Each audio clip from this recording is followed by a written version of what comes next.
Discuss कर रहे हैं। तो आज का जो हमारा टॉपिक है दैट इज बायोचार। तो देयर वाज एन आर्टिकल, बहुत ही रिसेंट में पूछा गया है, ये आपका 22 जुलाई का है। Biochar offers a way to turn India's farm smoke into black gold. तो इस हिसाब से see biochar is emerging as a black gold solution for sustainable agriculture and climate mitigation. Discuss its potential challenges, suggest measures for its large scale adoption in India. तो biochar क्या होता है कि जितना भी हमारा क्रॉप रेसिड्यू होता है, अगर आप उसको कम ऑक्सीजन की प्रेजेंस में जब आप उसको बर्न करते हो तो जो आपके पास रिजल्टेंट मिलता है दैट इज दी बायोचार। तो यहाँ पे हम लोग डिस्कस करेंगे कि बायोचार का क्या इंपॉर्टेंस है। Again this is the important data. अगर आप प्रिपेयर कर चुके हो आंसर तो उसमें वैल्यू एडिशन के लिए you can extract the data from here. जिन्होंने नहीं प्रिपेयर किया तो after the data I will show you how you can incorporate this data in your answer, right, and that too in a limited word, जो भी आपका 250 words for 15 marker या 10 marker के लिए जो 150 वर्ड्स का लिमिट होती है उसके अंदर आप इनकॉर्पोरेट कर सकते हो। तो अगर हम बात करें तो 500+ मिलियन टन इतना जो है India generates agricultural residue annually. ये डेटा किसने दिया है? एमएनआरई ने दिया है। तो अगर हम इंट्रोडक्शन भी देंगे तो हम एमएनआरई के थ्रू बता सकते हैं कि अकॉर्डिंग टू एमएनआरई जो इंडिया है वो 500+ मिलियन टन आपका एग्रीकल्चर रेसिड्यू जनरेट करता है एनुअल बेसिस पे। 92 मिलियन टन, उस 500 में से जो आपका 92 मिलियन टन है उसको ओपनली जो है जला दिया जाता है। फिर उसके बाद बात करें 97.85 मिलियन हेक्टेयर्स, ये इंडिया का ज्योग्राफिकल एरिया है विच इज अराउंड 30% जो कि डिग्रेडेशन की तरफ जा रहा है, अफेक्टेड बाय लैंड डिग्रेडेशन। और ये डेटा किसका है? आईसीएआर ने ये वाला डेटा दिया है। तो आप जो भी सोर्स है उसको वहां पे कोट करके और उसने क्या ऑब्जर्वेशन आई है या रिपोर्ट में क्या इंफॉर्मेशन दी हुई है वो डेटा आप वहां पे प्रेजेंट कर सकते हैं। अगर हम बात करें तो बायोचार अराउंड 10 to 30% अगर बायोचार आप ऐड करते हो तो उससे कितनी प्रोडक्टिविटी बढ़ेगी depending on the soil type and crop. तो आप बायोचार ऐड करने से 10 to 30% प्रोडक्टिविटी बढ़ा सकते हो, ठीक है, अगेन अ बेनिफिशियल पॉइंट। और सॉइल वाटर होल्डिंग कैपेसिटी की बात करें तो it can be enhanced by 10 to 25%। 86% यहाँ पे बात करें तो around 86% of the Indian farmers are small and marginal, making biochar valuable for climate resilient farming. तो ये उनके लिए बहुत बेनिफिशियल हो सकता है, स्मॉल लैंड होल्डर्स के लिए। India generate nearly 62 million tons of municipal solid waste annually, over 50% of which is biodegradable. Again very important data, ये कहाँ से है? स्वच्छ भारत मिशन से आया है। 1 ton of certified biochar can generate 2.5 to 3 tons of carbon dioxide equivalent carbon credit. इसमें ये VMM042 मेथोडोलॉजी यूज की गई है, उसके हिसाब से they have calculated this. अगर हम बात करें biochar can store carbon in soils for hundreds to thousands of years, making it a long term carbon sink. तो लॉन्ग टर्म के लिए बहुत बेनिफिशियल है ये हमारे लिए। आईपीसीसी ने क्या बोला है कि the global technical mitigation potential of biochar at about 2.6 gigatons carbon dioxide equivalent annually, ठीक है। फिर ये कार्बन नेगेटिव टेक्नोलॉजी में भी बायोचार एक आपका इंपॉर्टेंट टेक्नोलॉजी के रूप में इस्तेमाल किया जा सकता है as a carbon negative technology. तो ये डेटा है, those who have prepared the answer, those who just need the value addition. इसको देखिए शुरू के 2-1 मिनट में, it will be very helpful for you.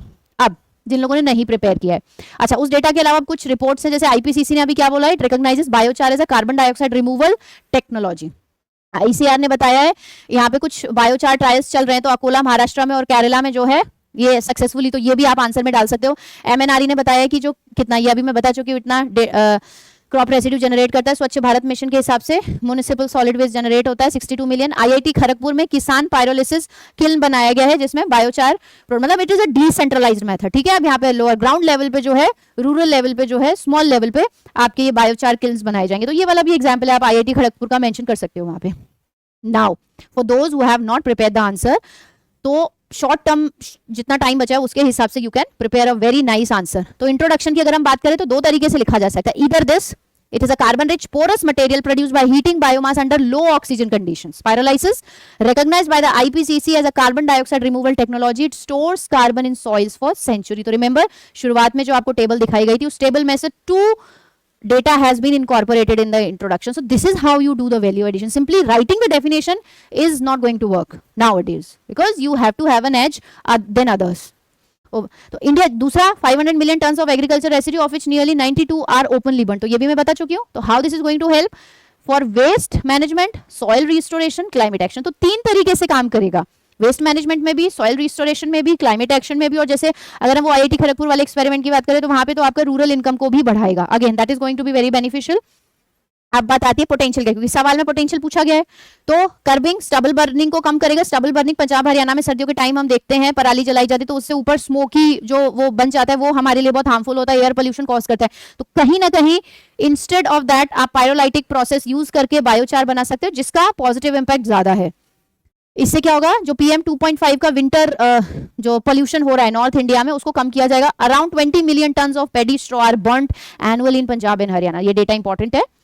जो डिग्रेडेड सॉइल्स है उनको रिस्टोर करना, तो ये आपका improve soil organic carbon microbial activity relevant as 97.85 million hectares which is around 35%।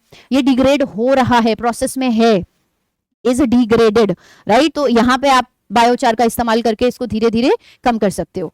Enhancing agricultural productivity, तो मैंने वो बताया है 10 to 30% आपका यील्ड बढ़ाएगी और 10 to 25% जो है वाटर रिटेंशन कैपेसिटी बढ़ाएगी। तो ये चीज भी आप वहां लिख सकते हो। अगेन देखिए, अब यहाँ पे आ गया ना, केरला में कोकोनट स्टॉक बायोचार और अकोला महाराष्ट्र में मेज स्टॉक बायोचार का एक्सपेरिमेंट किया जा रहा है with the help of ICAR। Okay, climate resilient agriculture है, मार्जिनल फार्मर्स के लिए यूजफुल रहेगा। Carbon sequestration stores carbon for centuries, ये वाला डेटा मैं शुरू में बता चुकी हूँ। 2.5 to 3 tons of CO2 carbon credit. Circular economy, waste management, converts biodegradable municipal waste, sewage sludge, crop residue into valuable soil amendments, right. Reduces methane emission from landfills. Again rural employment आ गया यहाँ पे। Village level pyrolysis units can create green jobs and strengthen FPO led waste to wealth enterprises. Again this is how, जो आपको data provide किया गया है table में, उसको अपने आंसर में इनकॉर्पोरेट करना है, राइट। अच्छा, अब जैसे ये वाला प्रोसेस है, तो इसमें हम एक तो है पॉइंट्स के थ्रू लिखना, दूसरा एक चीज आप कर सकते हो, इसको डायग्रामेटिक फॉर्म में भी लिख सकते हो, क्योंकि if you prefer the line diagram, if you prefer the hub and spoke diagram, that would be a better presentation, simply better than simply writing. तो यहाँ पे आप क्या कर सकते हो कि जो भी आपका क्रॉप रेसिड्यू है, I am simply telling you a way, आप अपनी तरफ से भी अगर कुछ नया कर सकते हो, विच इज ऑल गुड। तो यहाँ पे आप पायरोलाइसिस करवाओगे, low oxygen, and then biochar will be form, ठीक है। तो अभी तक जैसे हमने पढ़ा है कि क्या क्या उसके पोटेंशियल बेनिफिट्स हो सकते हैं, तो उसमें आप जैसे बता सकते हो कि यहाँ पे आपका जो सॉइल हेल्थ है वो अच्छा होगा, राइट। उसके बाद में कार्बोनाइजेशन हो गया, वाटर रिटेंशन हो गया, कार्बन क्रेडिट, वाटर रिटेंशन हो गया। तो this way you can represent. तो जरूरी नहीं केवल पॉइंट्स में ही आप एक्सप्रेस करते हो, इस तरीके से भी आप लिख सकते हो। फिर आपका वेस्ट मैनेजमेंट हो गया, रूरल इकोनॉमी हो गया,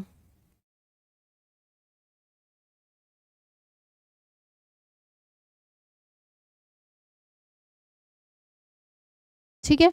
ये इस तरीके से, या फिर सिंपली आप बायोचार लिखो और जितने भी उसके आप पोटेंशियल बेनिफिट्स ऑफ बायोचार, और इस तरीके से आप यहाँ पे बेनिफिट्स लिख सकते हो। This is one of the way to write down the answer.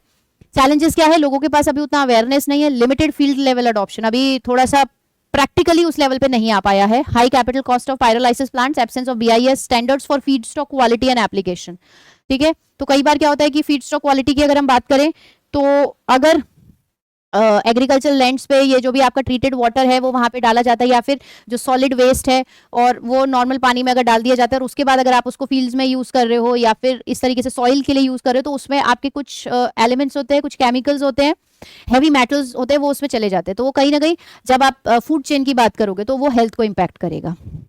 Expensive MRB system for carbon credit certification, तो अगर यहाँ पे MRB की बात करें तो this is measurement reporting verification system, ठीक है। तो अगर उस समय याद आ जाता है तो you can mention the full form as well. Risk of heavy metal contamination from poor quality feed stock, तो ये जो फीड स्टॉक क्वालिटी है यहाँ पे आपका हेवी मेटल कंटेमिनेशन हो जाता है, तो इस चीज को भी जो है हमें अवॉइड करते हुए चलना है।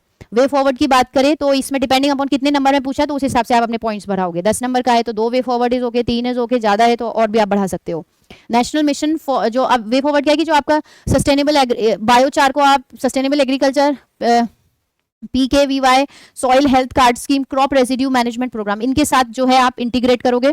उसके बाद एग्रीकल्चर इंफ्रास्ट्रक्चर जो जैसे गवर्नमेंट का है, support for decentralised village level pyrolysis units, develop BIS standards for feed stock production emissions and soil application, link biochar with carbon credit trading scheme for transparent carbon financing, expand demonstration through Krishi Vigyan केंद्र and state agricultural university. तो हमने जैसे challenges में बोला था ना, अभी उतना अवेयरनेस नहीं है, तो थ्रू कृषि विज्ञान केंद्र और जो आपकी स्टेट यूनिवर्सिटीज है उनके थ्रू आप अवेयरनेस स्प्रेड कर सकते हो। So these are the way forward और the measures that you should take. Conclusion की बात करते हैं, अगेन जो आपका इंट्रोडक्शन है, it should more be linked to the conclusion. तो वो एक like you started and you end with a proper thrust. वो चीज़ आपको continuity ध्यान में रखनी है. तो it offers a triple benefit of soil regeneration, climate mitigation, rural prosperity. These three terms are extremely important. Intro में आपने डाली थी तो वो कहीं ना कहीं यहाँ से लिंक आप कर सकते हो. दूसरा लिख सकते हो abundant agriculture residues, growing carbon market. India can transform waste into wealth. जैसे वहाँ ब्लैक गोल्ड को मेंशन किया गया था तो ब्रैकेट में you can mention black gold. By promoting decentralised pyrolysis और उनको दूसरी स्कीम्स के साथ इंटीग्रेट करके एडवांसिंग आत्मनिर्भर Bharat, live and India's net zero 2070 commitment. तो जो करंट में जो चल रहा है और जो फ्यूचर एस्पेक्ट है तो वो फ्यूचर एस्पेक्ट के साथ आप कैसे लिंक कर सकते हो वो चीज यहाँ पे बताई गई है. Right. So this was it for the biochar. तो यहाँ पे जो डेटा है दैट इज एक्सट्रीमली इंपॉर्टेंट. आप जितना ज्यादा डेटा को अपने पॉइंट्स के साथ सब्सटेंशिएट करोगे उतना मतलब it would be good for you and you will have an edge over others. तो ये चीज याद रखेगा. अभी नेक्स्ट जो हमारा वीडियो आएगा उसमें we will be discussing about the national green hydrogen mission. So share this video to the fellow aspirants, to your friends, so that they can also take help of the data and also do join us for the next video. Thank you.